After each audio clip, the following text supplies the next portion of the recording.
In today's video, I'm going to teach you how to graph to your design in Canva. We'll walk through a simple way to add a graph to any design you're working on, whether it's a presentation, a social media post, or a report. I'll take you step by step so you can follow along on your own screen. First, make sure you're logged into Canva and have a design open. This could be a blank canvas or an existing project you want to add a graph to. Once your design is open, look over to the left-hand side of the editor. You'll see a panel with different options like templates, elements, text, and so on.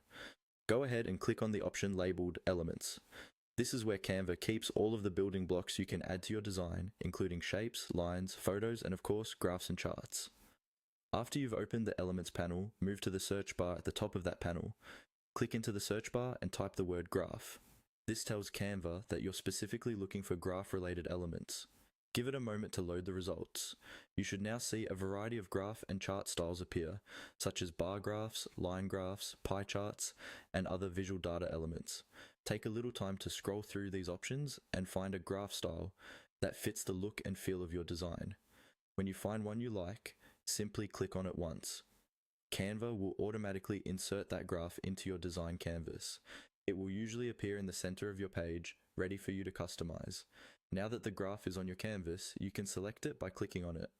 When it's selected, you'll see a border and resize handles around it.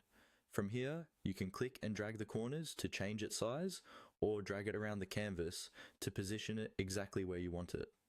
You can also use the toolbar at the top to adjust colors, fonts, and other styling options so the graph matches your overall design. That's all you need to do to add a graph to your design in Canva.